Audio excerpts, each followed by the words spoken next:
We've become so accustomed to reading the Bible when we focus on the time of Scripture that we sometimes fail to realize that there's other Scriptures in other books and in other traditions and in other experiences that speak to us. And this morning our Scripture comes in the form of an old hymn by Harry Emerson Fosdick. And you're asked to sing this hymn. Some of you might be familiar with it. Just the first verse. We'll sing the second three verses at the end of the service. So let's remain seated as we share our Scripture together.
That is not what it means. The facing of this hour is a critical hour, and I don't mean just one 60-minute period. I mean, these times are critical. They're critical for a lot of people in this congregation. I know that. They're critical for John Acquire in Sudan and in Abul, not only in terms of the creation of a new school in Abul and a well which is now functioning, but critical in the sense of what's going to happen to this new, beautiful nation of South Sudan. They're critical in Iran, in Iraq, and in Pakistan, and in starving Africa, and in revolutionary Middle East. So these times are critical. So grant us wisdom, grant us courage, grant us power for the facing of this hour. It's especially a critical time for not only our nation, which is declining in terms of its influence at a rapid, almost breakneck speed, and interestingly enough, it's critical for the church as well, the Christian church, which is losing membership rapidly, so we need to ask for wisdom and courage in the facing of this hour, not to keep old structures sound, but to be open to a spirit that is leading us and pulling us forward into something new. I'd like to create a picture for you that is a limited picture, so don't try to limit it to this limited picture. But I've been reading recently, and we talked about it in a meeting just on Friday, about the fact, apparently, from quantum physicists, that there is a parallel universe that is parallel to our own universe. Have you heard these thoughts at least a little bit to know how confusing it is? Yeah, it's confusing. And what I'd like to picture, ask us to picture, is that this parallel universe is huge. And in order to get a picture of it, it's spherical. That's not necessarily the case, but it's like a cosmic sphere that reaches out into space. That's the parallel universe. The universe that we're accustomed to, just for the sake of an image, for us to work with today. The universe that we're accustomed to is teeny. I mean, like this. So we're each invited, in terms of what we think our own awareness is to place our universe inside this parallel universe. Now with me, I would place myself about this size, somewhere out here a little bit to the left. You know what I mean? Thinking that left is more appropriate than right, shows you how little our wisdom is, perhaps. Because as long as we're separate, we're not getting at the parallel universe. And all the time, in this image that I'm trying to create, this parallel universe is beckoning us to grow. That the beckoning comes in terms of other people, or intuition, or inspiration, or world events, or reflection, or conferences like Susan and I were on just this past weekend, that expand our smaller universe just a little, and it incrementally grows. And what this parallel universe, are you still with me? What this parallel universe is saying to us is, keep moving. Come unto me, to put it in biblical language. Come unto me, all ye who labor in your small, little, tiny universes. All ye who labor and are heavy laden. And I will give you rest. I will give you truth. I will give you peace. It's an incredible image. At this conference, hold that image. At this conference that we were at last week, called Imagine, for people from all over the world, we were given a seed. The seed was so small that it, would stick to your hands and then it would rub off and you'd lose it. That's how small the seed was. And we were told that if we planted this seed in the right location and gave it the appropriate amount of sunlight and water and shade and nutrients, then it would germinate and grow. And the profound thing about the size of the seed was that seed, given the proper conditions, would grow into a giant redwood. And we've all heard this seed imagery before, so it kind of goes right by us. But it didn't go by me this time. And it caused me to realize in my conversation with a group from this church just on Friday, that here's this tiny seed in this sea of consciousness, in this sea of parallel universe that is beckoning us to grow into a metaphorical giant redwood. Or is beckoning us to grow into the godliness in whose image we are created.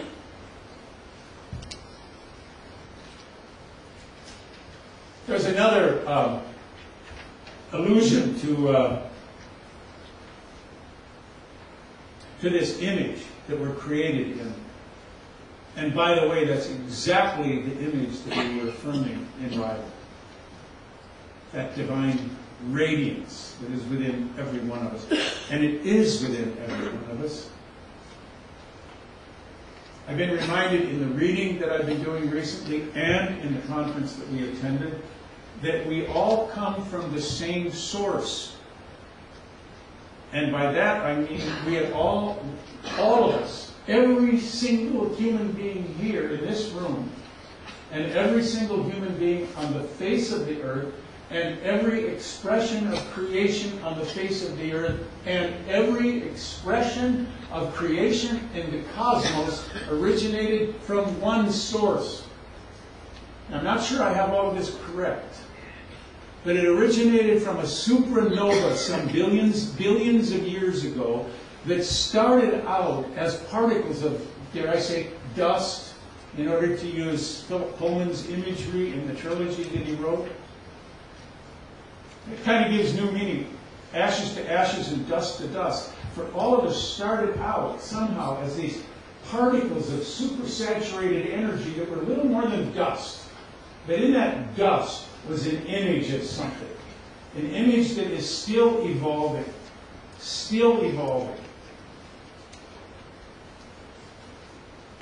It's incredible to realize that out of these particles of dust, they either disappeared by converging on themselves and turning into a black hole, or they combined with other particles to create ultimately, and I could dwell on this at length, but I won't, that to create ultimately every single person here, including Ryland, whom we just baptized, and that, by the way, is why we baptized him, and that's why it's so sacred.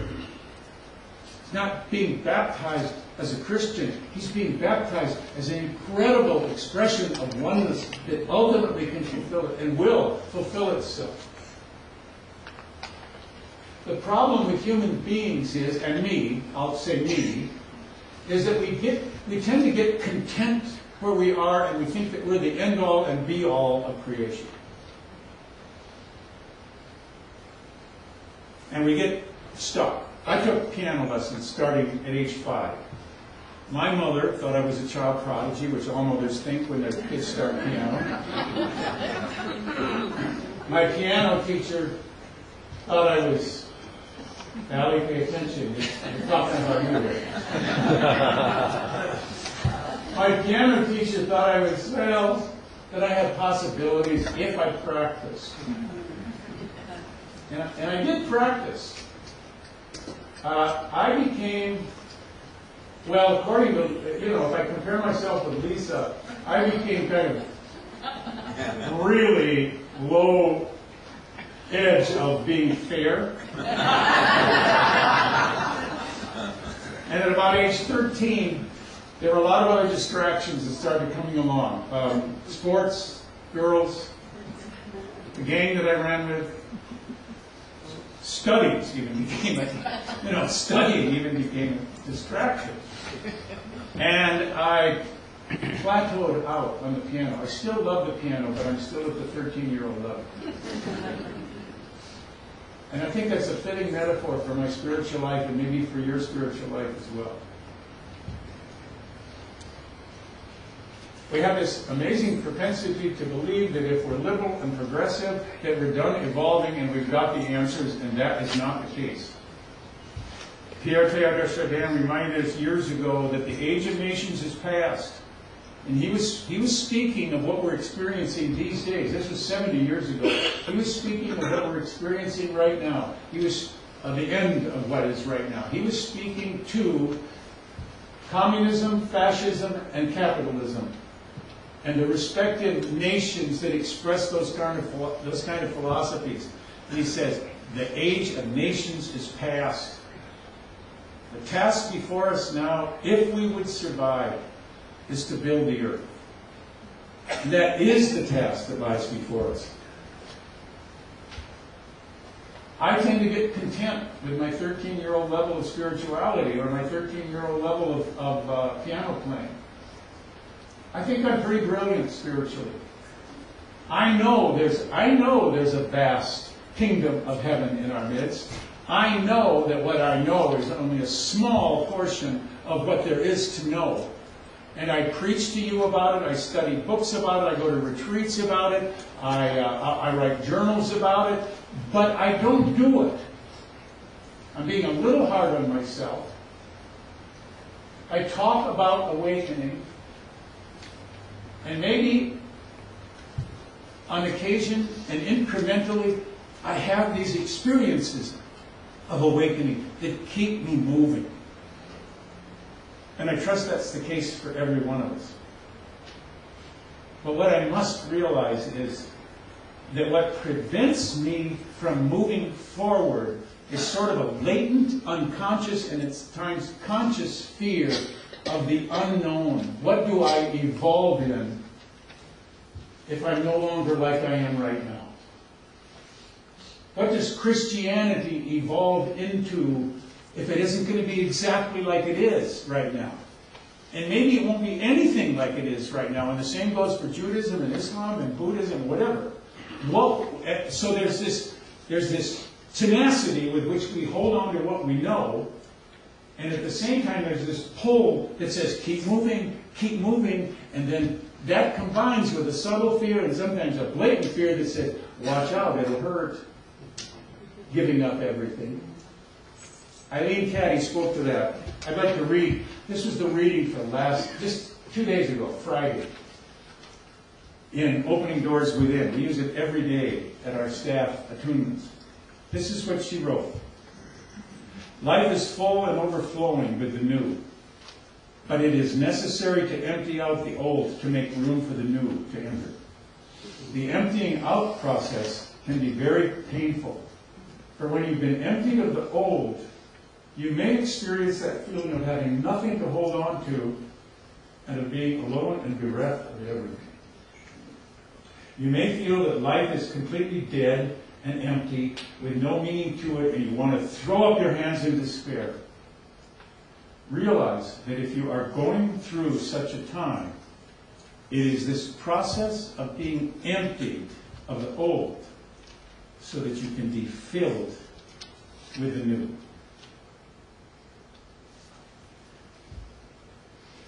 Jesus spoke to this.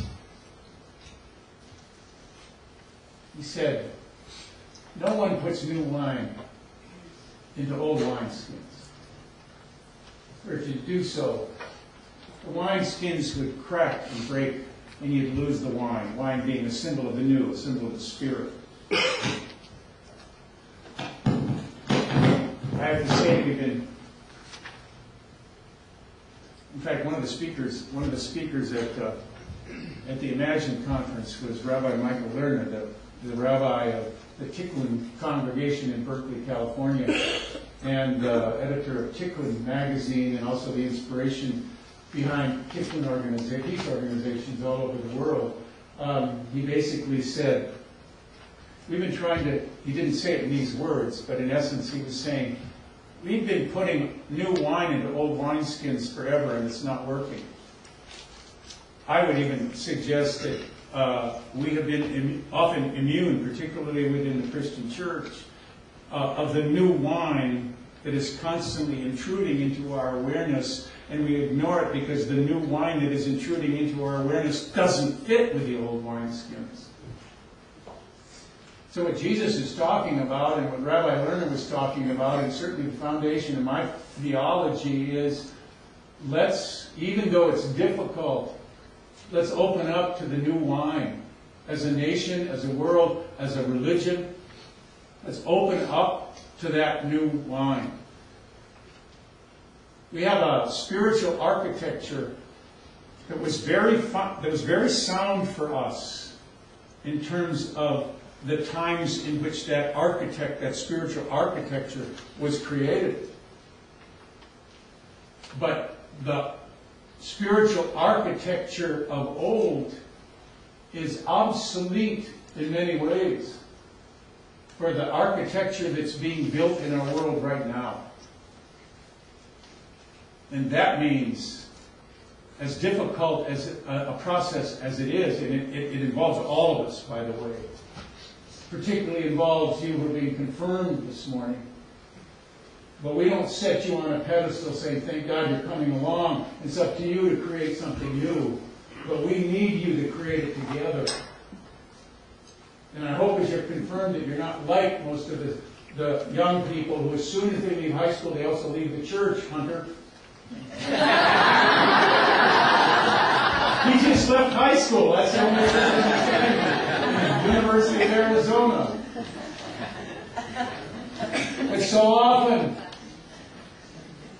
something happens to us as we begin to stimulate ourselves intellectually and culturally that says, the church isn't cut out for me anymore.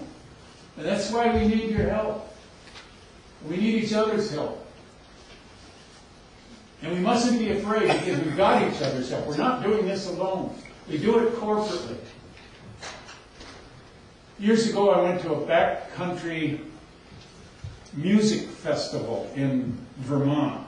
It wasn't in Woodstock, but it was a miniaturized version of Woodstock. And it was mostly bluegrass music. I had just purchased a Nigromat camera. You know, they were this big. They were about this big, and they had interchangeable lenses. They still have those, but this was you had to send your pictures in. The olden days. You remember those days, Jerry? Well, we were sitting way over here, and about 100 yards away from us was a group of Hell's Angels that had been drawn to the concert. And I was very intrigued with the Hell's Angels because of their, they have a reputation, and they really conform to that reputation. They look like killers. So I put not wanting to get too close to them, knowing that they wouldn't appreciate my taking pictures of them, I put my telephoto lens on and started snapping pictures about 100 yards away. Then I noticed that a figure from the Hells Angels group was coming right toward me. I noticed it through the aperture. So I quietly, nonchalantly put my camera to the side and acted cool, And this guy, he was carrying a chain. I know that sounds exaggerated. He was carrying a chain. And he walked right up to me, and he grabbed my arm hard. And all the while, as he was walking toward me, I was failing to meet eye contact. And all the while, I was thinking, he is surely going to kill me. And he took my arm, and he very sternly said, "Do you want to take pictures?" And I thought, no. And I said, "Yes." And then he said, just about in this language, "Well, come on over."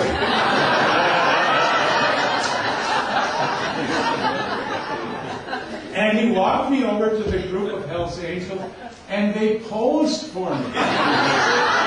Even showing their tattoos and stuff like that. And what I realized is that in short order, I lost my fear. And I recognized, though I didn't know it then, that we had something in common. Some of them had spouses. Some of them had children. They all had longings. They loved their community. Hell's Angels was like a church for them. And I experienced the same thing with the Vice Lords in Chicago. Their gang was like a church for them. It was communion for them. But the main ingredient was I lost my fear. The way we open ourselves, at least I'll say personally, the way I can incrementally create a larger personal universe is through interaction with you. And specifically through interaction with those I fear. Not by bombing the hell out of them, but by understanding them. By taking pictures and let them reveal parts of themselves that they all don't often reveal. And for us to allow parts of ourselves that we don't often reveal. And then ever so slowly we begin to respond to the kingdom of heaven in our midst, or this vastness of the parallel universe. And we begin to grow into oneness. On our way home from Berkeley, just as a side point, I'd never been to Berkeley. Neither had Susan. And for me, it was like going home. That's where it all started 50 years ago for me. This student movement, the free speech movement. I saw People's Park. I'd never seen People's Park before. So it was like a remembrance of what used to rejuvenate me and spark my aliveness. But anyway, on the way home, we traveled from Oakland to Phoenix, and then from Phoenix to Tucson. Both planes were jam-packed. And as we got on the plane, there was a lady sitting on the, I forgot where she was sitting, but Susan volunteered that we should move to where her seats were, and that meant me sitting right next to her. Now this is very embarrassing for me. I need to let you know this, and I hope you'll understand. And maybe it will be a characteristic of some of you. But I place a lot of investment on appearances. It's easier for me to relate to beautiful people than it is for me to relate to ugly people. And that's the growing edge that I need to experience as a human being. This lady was very heavy. She was not physically attractive, and she smelled. And I was sitting right next to her, and because of her size, she was crowding me. The result was, if you looked at her, you could see that she was not happy in her skin. She just wasn't a happy person. She looked straight ahead, and she wasn't talking to me at all. Nor was I talking to her at all.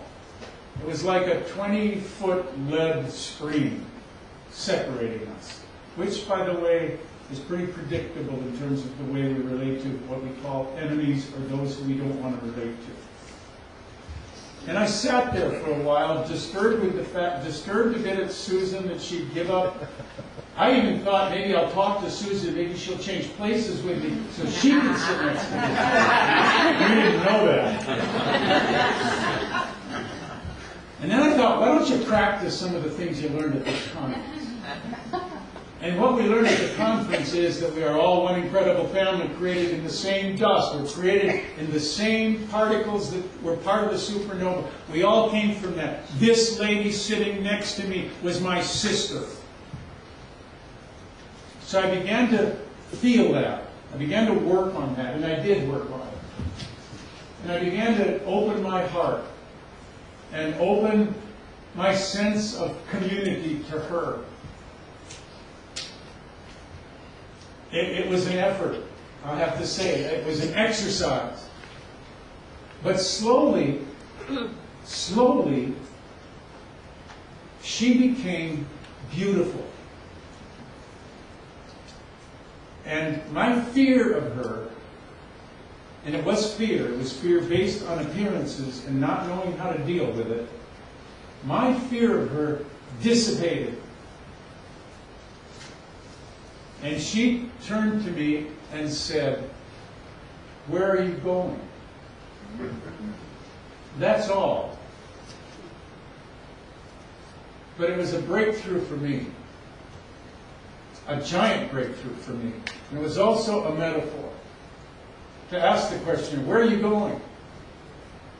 Where are we going? Where are we going as a church?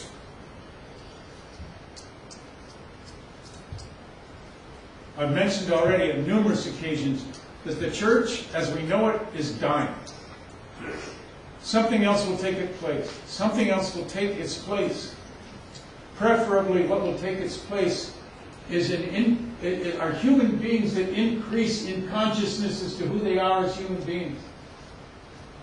What will hopefully take its place is a body of people that are not so interested in their belief systems as they are in acknowledging our oneness. That are more concerned with what it means to be a human being than they are what it means to be a Christian, or a Buddhist, or a Muslim, or Jew. That are more concerned with creating a new earth rather than a new building. And whose longing is to see the world without any borders, without any fears. And some of us have to emerge to be the captain, or to respond to the captain who gives the order. It's time to cross the next frontier. It's time to move into a yet larger world. And with that, I'd like to call the confirmands and the families of those that are being confirmed, and Jeannie and Raleigh, forward. If you would come forward. And as you're coming forward, I want to say, you don't represent the church of the future. You represent something new. And I even hesitate to use the term church. Come on, you can come up with a topic. And I even hesitate to use the term church, because something else is coming into it. You want to scatter right around?